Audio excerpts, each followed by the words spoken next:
We adore thriving artists. We share their content and glorify their existence.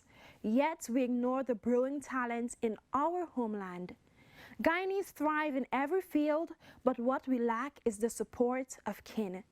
Today we'll take a step back from that culture and map the way on how to become a thriving artist.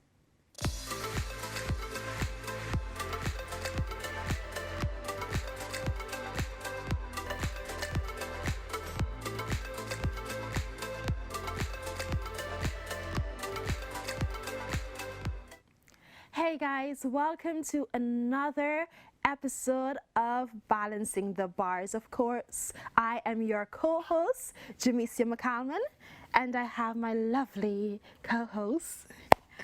Hi everybody, I am Avina Gomes. And today you'll notice that the three musketeers, no, it's just two of us today. Our girl Dahlia is sitting out today, but guess what? Don't be disappointed because we have an amazing guest that's in store for you today. And as always, it's going to be a fruitful discourse.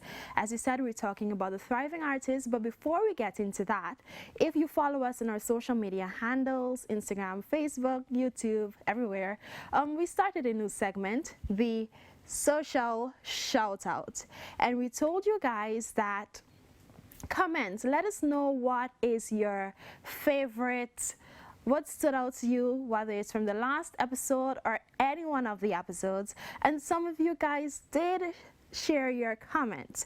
On Facebook, we have Dreamful Skin who said she was waiting for this episode. However, she is sad that it was so short, and that is the last episode we did, Copycat Culture in Business. You really think it was that short, Vina? I guess when you start looking at it and you get into it, like the first 10 to 15 minutes, you're like, yes, all right, I'm enjoying this. And then you're like, oh, wait, it's finished. And so I think that's what happens to a lot of people. Like you start it and it takes a while for you to get into it, and then it ends. But we're going to work on making it a bit longer for you guys. We don't know how long you expect us to be talking, but we're going to work on making it a bit longer for you guys. Awesome. And I believe that that's an episode that can actually, break it up into two, because I also feel like there's a lot of things that we didn't get to touch on. So maybe in season 2, stay tuned.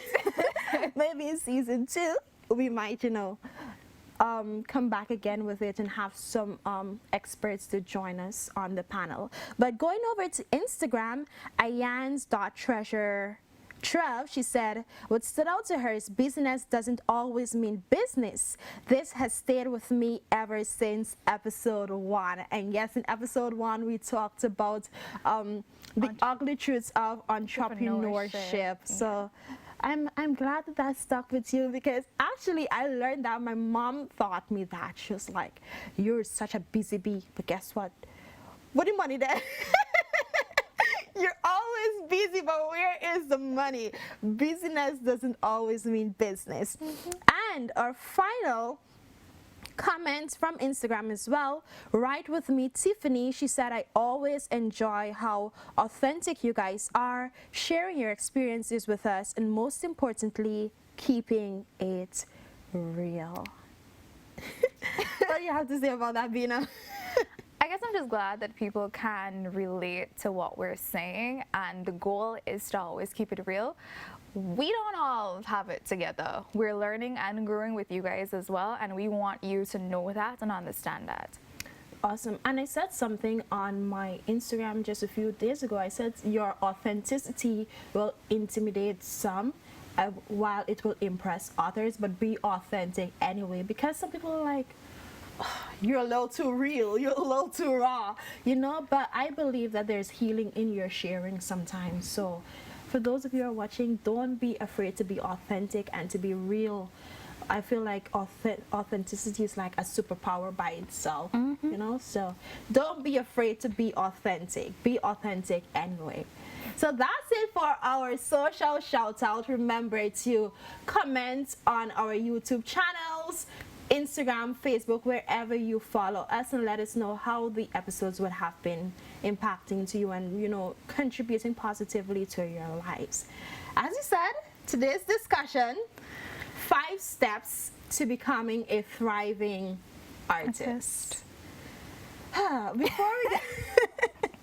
Before we get into that discussion, or to start the discussion, I believe that it's important for us to identify what success is, or what it means to you or to me or to yourself, because success means something. While success might mean something to me, it won't mean the same thing to Abina or to Dahlia or to our guest that will be joining us, who I'm very excited.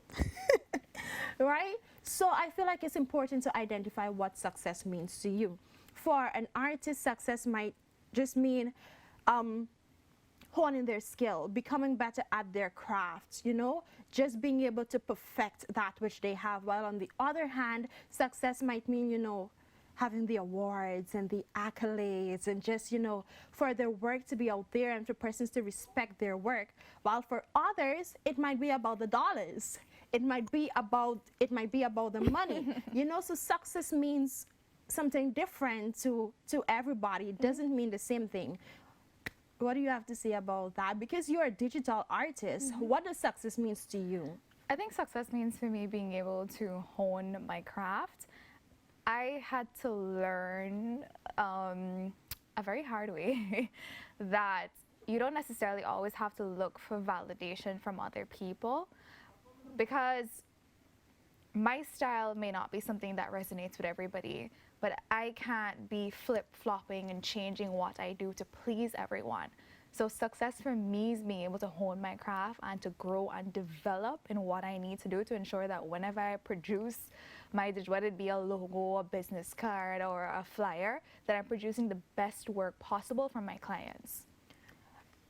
But I feel like it's also achieving all 3, because they overlap each other.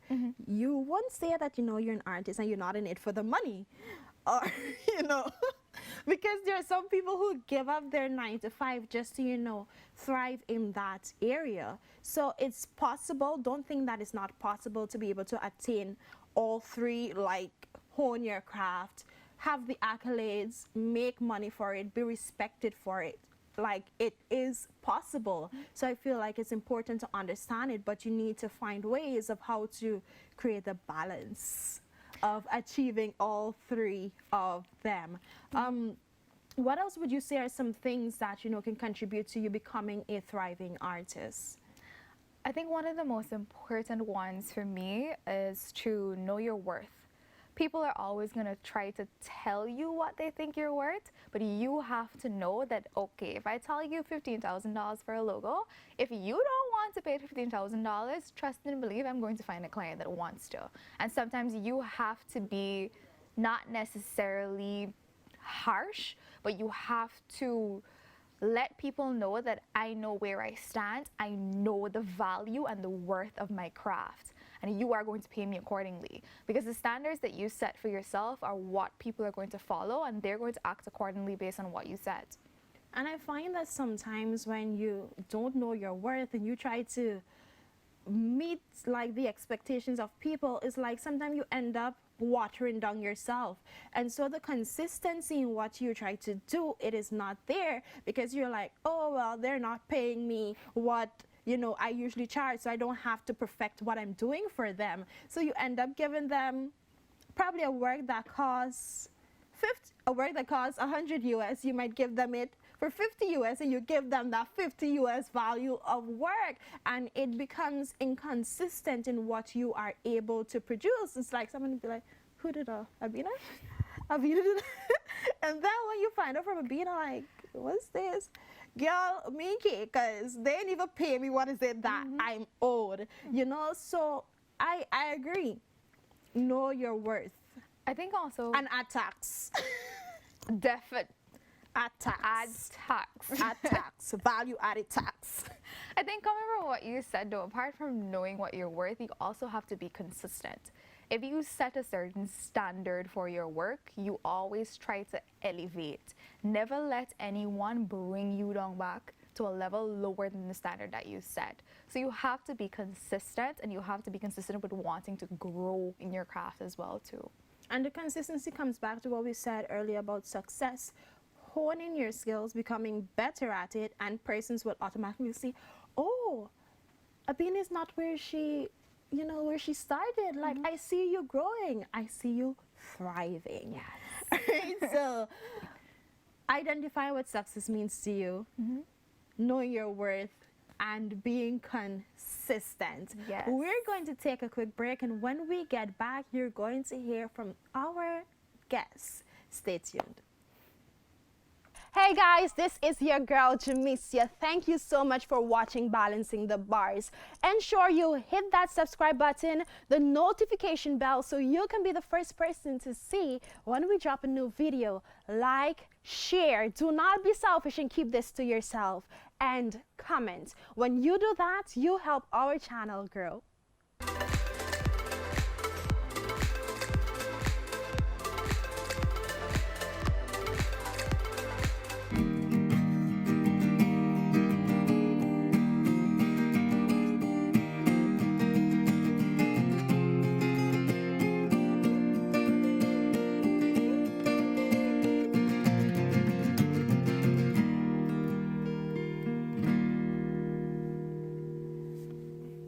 Hey guys, welcome back to Balancing the Bars, where we talk about 5 steps to becoming a thriving artist. And just now you heard from our guest, Mr. Gavin Mendonca. He is a Guyanese Creole Rock Recording Artist. Gavin, thank you so much for joining us today. Hi ladies, nice to be here. It's an honor, it's a privilege. So you heard we were talking about the steps to becoming a thriving artist, and you have been in the industry for 10 years actually. okay, I was about to say decades, but A millennial. millennial. Permit me to ask, how has the journey been for you? Quite a roller coaster actually, and that's pretty cool. Roller coasters are fun. Okay. Lots of highs and lots of lows. Yeah. Yeah. What are, I don't know, one of the biggest struggles that you would have faced in Guyana on your journey to becoming a thriving artist? Well, first of all, it's a very interesting topic, one that requires deep discussion, and it's also interesting that you would invite me to talk about it, because I don't think I'm a thriving musician from the standards of what a lot of people consider thriving to be, especially if we're talking about business. For me personally, I would believe I'm a thriving musician because of the things I've been able to accomplish personally. I've satisfied my dreams, to be honest with you. I've traveled the world. I've taken Guyanese folk music around the world, from New York City to the Great Walls of China.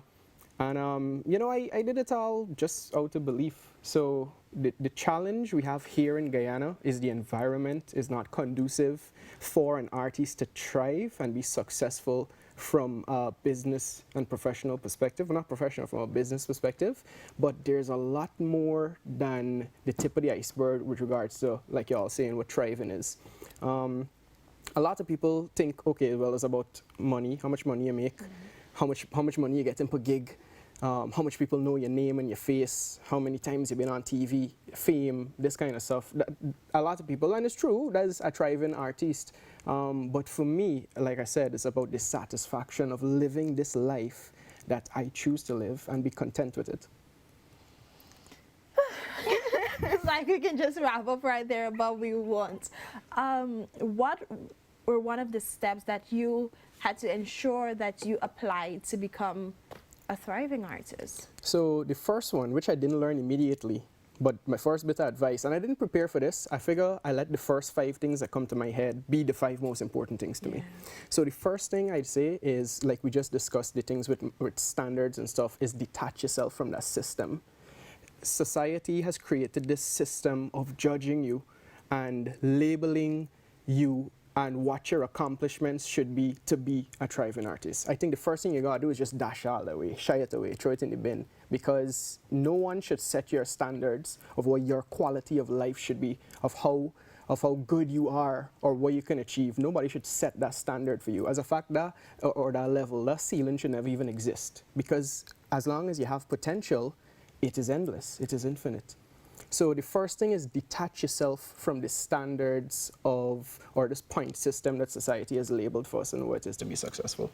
You know, comments? I think detachment is something that we all have to learn in life, because when you're attached to what people think or the box that you're put into, you tend to want to create to satisfy that box. And you're kind of like a mime artist. You're just going, and people are outside clapping, yay! Yeah. But at the end of the day, are you really satisfied with what you're producing? So you have to find balance. You need to know what makes you happy so that you don't become depressed or you don't feel like you're pouring from an empty cup. And for me, that goes back to the episode that we had with, I think it was Clinton Duncan, and we were talking about creating for you and not just for the outsiders, because when you're finished creating for them, what are you left with? You're just doing it for them. You're doing it for the applause of mere men, and when you're done, it's like when the lights are off, the cameras fade away, it's just you and yourself. And so I feel like that is so important. In the last episode, we talk about, coming down to the end of the last episode, we spoke about copyrights and it being here in Guyana, but many persons are not aware of it. I was reading an article dated back in 2018, and it spoke about the former government of our country wanting to, update it, and copyright being the inhibition of a lot of artists here in Guyana. But then we also see that then opposition, who is now government, would have objected to us updating the copyright laws and getting rid of some of the systems that we have created. And from a socio-economic standpoint, our opposition leader noted that we have the horse cart men who would not benefit from sampling, copying your work, because that's how they thrive. They thrive off of, what can I say, your Piracy. They thrive off of piracy, but I want to say, like, your lack of growth, like the thing that is supposed to cause you to grow, you're not growing, and they're thriving off of that. Like, how has that been for you as an artist? So right away with the copyright situation here in Guyana, it is obvious that our leaders, past, present, don't care about don't care about copyrights, don't care about intellectual property rights, and straight up don't understand the importance of copyrights and of the creative industry. In many of the most successful industries around the world, in most successful countries around the world, the creative industry is one of the pillars of the economy. So there seems to be, like in all these talks I've been to over the years with the elders of the music community, who've all contributed greatly in their time, the same thing has happened over and over. We sit around a table, we talk about it, yeah, this is what could happen, but nothing has happened. And it's come down to it not being represented in the big people office. The thing there's meet every whenever for talk about the state of the country, straight up, it is like it didn't even reach to the shelf in the kitchen, much less the back burner. People just straight up don't care about copyright laws in Guyana, and again, don't understand the importance of it. How it has affected me, to be honest with you, not much, really. Because you see, the thing is, while we might have outdated copyright laws, that's not to say that our content is not protected when we create it. It is a universal law that anything you create is yours. You immediately own the rights to whatever creative or intellectual content you put out. So I could sit down right here on this show and play a new chord progression I've never played, and I own it. y'all might own the content because I've done it on this. So there's also a lot of layers to copyright that people don't understand. I'm currently doing some courses on Coursera. You know, right now you can do some free stuff. Yeah. And one of the first things I sign up for is copyright in multimedia. Because there's so much to copyright that we don't know about because it's not implemented in Guyana and because there's no platform or facilities for us to learn it. So the second thing we could talk about how you could become a thriving creative is you got to be hungry for experience and thirsty for knowledge all the time. It can't just be like, all right, I'm going to finish school and does it.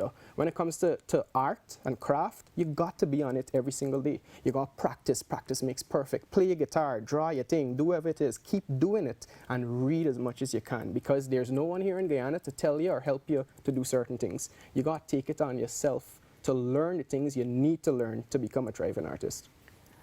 You spoke about copyright being all over the world, and I know some Guyanese artists, they would copyright their work in the US. Does that still protect you here? Like if someone here still go about and steal your work or pirate your work, does the US copyright laws protect you here in Guyana? No, not really. Let's say a radio station plays my music and plays my song 5 times a day. Technically, I should be getting royalties for, you know, but here in Guyana, there's no understand system of royalties and that kind of stuff, so I can't claim anything. And even if I were to say, hey, look, you're playing my music illegally, I can take it to court, it just won't make sense for me because I can be spending maybe hundreds of thousands of dollars in lawyer's fee for outdated copyright law, which says I could get like, which is like I can get 20 cents, something like that. So it's very outdated. So again, that's come down to our leaders not caring about us. I can say it as straight as that. They don't care about the creative industry, which is why we're failing so much. So me, when I release music, original content and the kind of stuff, I am a member of COT, and through my publisher at Creole Records, they're members of ASCAP, BMI, and these are all international collection agencies and like, you know, they overlook copyrights in different parts of the world. So personally, my music and content is copyrighted. And if I were to get streams on Spotify and YouTube and that kind of stuff, there are collection agencies monitoring this kind of stuff, you know, but you gotta get millions of streams to make any type of money. So again, you can't even thrive on trying to generate income. You can't set your standards of thriving on trying to, how much money you make, because you're gonna end up falling down a rabbit hole and you're gonna feel like you just ain't worth it and it makes sense doing it. So number 3 is you gotta believe in yourself. You just gotta love what you're doing and do it, like Clinton said, to satisfy yourself before you satisfy anybody else. They got a lot of stories in rock and roll, like you know, sellouts. Oh, you can't make it with rock and roll, so you gotta play 4 cards and be a pop star and sing your hair and do this and do that. And a lot of people end up doing it and becoming famous and successful. But if you were to sit down with them and have a conversation about how happy they are in life, they probably could say, you know, I sell me soul a long time ago. I can't do what I love doing, and all this is just, you know, this corporate image that you're putting over. So you gotta believe in yourself. And again, don't let this environment limit you. Just because you don't know about copyright laws and it's not here in Guyana doesn't mean that you can't benefit from it, because now the world at our fingertips. I like that statement, the world is at our fingertips. It just goes to show that Guyana is evolving, and as artists, we need to evolve as well. So you should never want to be stagnant. As you said earlier, you always have to be hungry and thirsty for knowledge, and you have to keep growing with your art. You know, it's so much to talk about. There's the thing, you know? Yeah, there's a lot. You know, there's really no right set of steps to take to become a thriving artist. Definitely. For sure. You know, anything we talk about here is just from own experience and art, what we've done personally. But regards to being a thriving artist, I think is only one thing to differentiate. Again, you invite me to be here because I'm a thriving artist. I broke. I was a bum in a bedroom right now. I've been unemployed for the past couple of months with no assistance from anybody or so, saying, hey, look, we creative industry need a little boost. You know, give everybody a little grant, encourage people to produce content, give us a spot on TV stations. So the system doesn't cater for us because, again, we're not seen as important. But we can't let that bring us down. The 4th thing now, I think, is community. As artists, we belong to a community, and there's something called collective consciousness. Yeah. And I think that right now, we are at an absolute low with regards to the state of our collective consciousness, especially here in the world, but here in Guyana. Look at the way the people use the roadways, the way people don't care about keeping the place clean, the way we treat each other, the way our leaders behave and treat each other, set an example for everybody else. It's clear that right now there's a low level of consciousness in Guyana. And as artists, I don't think we should subject ourselves to that box, because if we do, we can be trapped in the box. We have to realize that as creatives, we actually a lot more closer to the source. This source of energy that is potent with potential and like I said earlier, it's infinite. So if as creatives we could tap into that source, we could actually influence society instead of having society influence us. But the balance is outweighed. We like struggling, and it's because of the collective consciousness. If young people especially could realize that if we collaborate more, if we help each other to lift each other up, we can be successful even without the assistance of the big people who should be giving us assistance. Because when voices and energies come together to produce positive content, a lot can be achieved. I often say that there's power in collaboration, and I believe that in Guyana we have this fight down culture, and I believe that that stems from a place of you're not getting to eat as much as you want. So when the food is available, it's like, I need to take that. Yeah. You know? Instead of, okay, let me see how we can share. Yeah, there's no this. sharing. There is, as you said, there is no collective consciousness. And if we all just, it's every man for himself. That's the culture that we have here in the creative industry.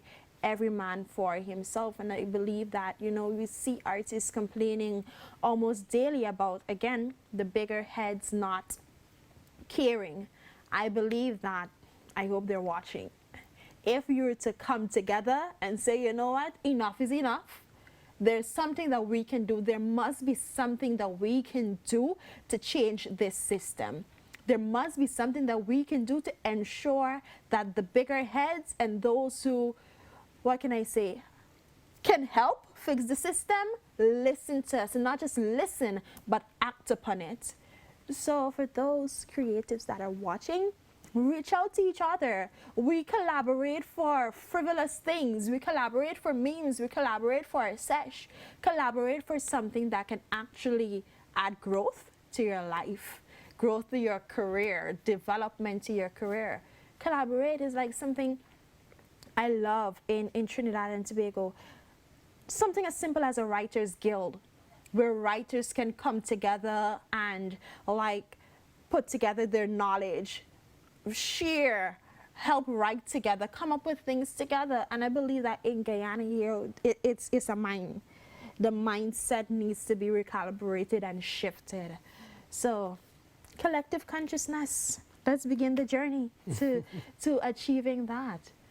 I think just to add to your point though, Jem, while we're looking for the assistance from the upper heads or the big guys per se, I think we all have to look at finding our tribe. Just last night, we received some information about persons listening to the podcast and actually enjoying it. And the individual stated that they do have a business and they're interested in sponsoring a segment on the show, and they're interested in helping us grow. So I think it's important that you remember why you started, keep going on the journey, and also try to find your tribe and to give people a chance when they want to invest in you. Always be open to that. And I believe that giving people a chance to invest in you, it comes from, for me, I would say networking. I believe that that's an important step as a creative to activate. And networking doesn't just mean you're going to every event that pops up. It means, for me, in my opinion, events that aligns with what you want to do. So if you know, Gavin, you're a musician, a music festival is coming up, you might not be playing at it, but you can attend it, network with people, because you have, Guyana is opening up so much where we have a lot of big people, you want to say, coming in.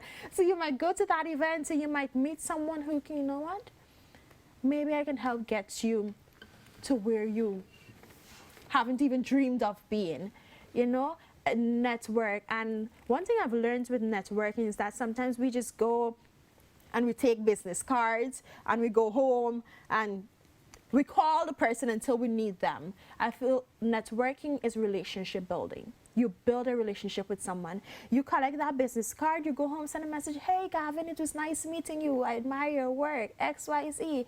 Keep in contact, because I believe that the relationship is what actually, creates the opening for you to receive opportunities. It's not just, oh, every time I want something, I'll go to Gavin.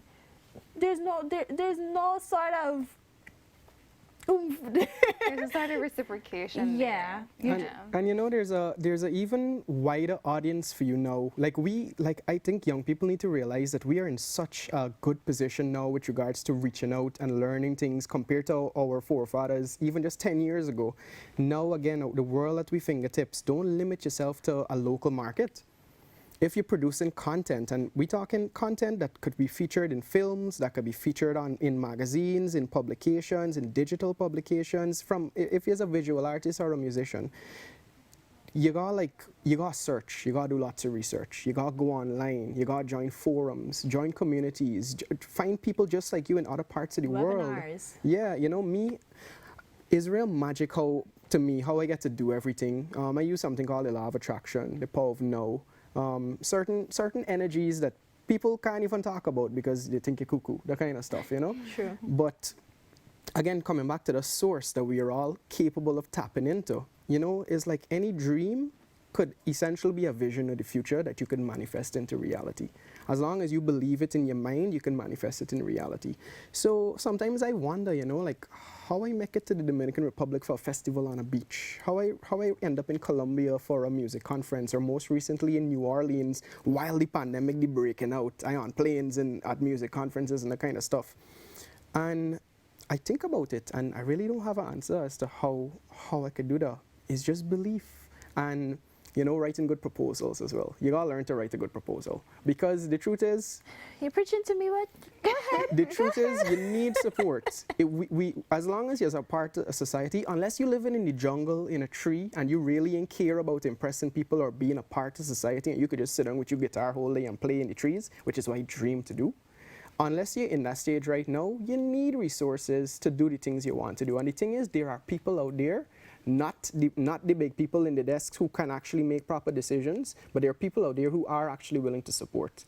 They just need to be reached out to. They just need to realize that, hey, they got things out there that you can support. And that's how I get by. There are people who just genuinely care about what you're doing, see a potential, and want to invest. So that comes down to your image now and what you represent and what it is you're trying to accomplish with your work. Are you doing this thing just because you want to get all the likes on Facebook and you want to be the biggest, person in the party and that kind of stuff? Or do you truly want to contribute to people smiling, to happiness, to a better and improved collective consciousness? So again, you just got to produce. Keep honing your craft. Keep doing what you do, even if it's busking on Rob Street whole year until one person pass and be like, hey, you're singing real good. Come on, play at Makwekwe. Or come and do something. And I've had those experiences, busking in the streets busking in subways in New York City, and people saying, hey, I like your sound. Check out this open mic night late in the evening. Just put yourself out there. You can't be afraid. And with that, I want to say that opportunities come not when you sit on your butt and, oh, let me wait for it. It comes when you go looking for it, because they're out there, and oftentimes we just like to sit down. I'm waiting for a blessing. I'm waiting for a miracle. You're not looking for it. You're not positioning yourself for that blessing or that breakthrough or that miracle or whatever it is that you might be looking for. So get up. Look for those opportunities. Sign up for webinars, as you said, courses. You need to be hungry and thirsty for the knowledge and for the experience. Like, I remember attending a conference Mr. Rushkan had, and he would often share of where, he had his part of how he got his break, commenting on people things. If you see somebody that can probably contribute to your growth and development, and you're wondering how to build a relationship, go comment on their stuff. You be the commentator for everything that they post. You might get spam, but comment. You need to, again, be hungry and thirsty for growth, for knowledge and for experience. So as we begin to wrap up, any last comment, Gavin? Now is a very strange time for the world. Especially if you were like me, I consider myself now a touring artist because I've been to so many gigs, and sometimes, like you said, just attending, like the conference I attended in New Orleans, it wasn't to perform, it was just to attend. And actually the president of that conference reached out to me last year because he saw what I was doing online with folk music and said, hey, is this International Folk Alliance? We've never had anybody from Guyana. Come, free registration, just show up. So I just showed up. I found the ticket and that kind of stuff, and I just showed up. Don't limit yourself. And now, like I said, it's a strange time, and I know now mental health is an issue, especially for creatives. When March, April, I started to fall in a hole because I was like, I can't travel anymore. All my plans cancelled. All the money I invested in tickets to around the world gone down the drain. And I was like, well, what's my purpose in life now if I can't do these things anymore? But again, I started to go back within, and I realized that even if the world were to end tomorrow, or you can't travel anymore, I feel accomplished. I feel content with what I have done so far. And you always got to be content with who you are, where you are right now, and what it is that you're doing. And the true key to success and to thrive is to be happy. And happiness comes from within. You can't get that from anywhere else. So if you want to thrive, just look within. Realize that you are already thriving. You exist. You're breathing oxygen. You're eating food. You are alive and well. And that's what thriving is. Avina. That's a very important point, to understand that the happiness comes from within and our thoughts control our lives. I think this is something, my mantra that I always say: shine your light regardless of what is going on around you. You need to understand that there's an inner light and you're here for a reason, and you need to know how to illuminate a room. When you step in, if everybody's gloomy, then you need to say, hey, that's Gavin.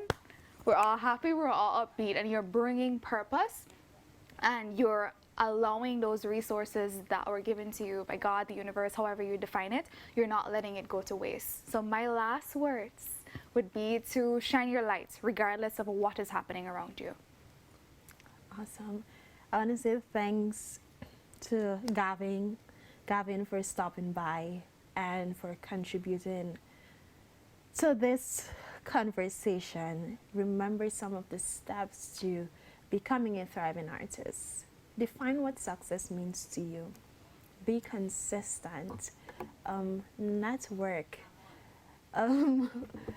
And understand that thriving comes from being happy, and the happiness must come from within, because you're alive, you're breathing. A lot of persons didn't make it this far, but you are, and you're thriving. So I want to say thank you again for joining. Thank you guys for listening. And remember that successful artists aren't just those who have miraculously been discovered on Instagram. Instead, they're the ones who take small steps every day to further their business and their personal development. We hope you have learned something today that inspires you to thrive. I am Jamisi McCalman, my co-host, Abina Gomes, and Gavin Mendonca. Thank you guys for watching Balancing the Bars, where balance brings peace. Bye.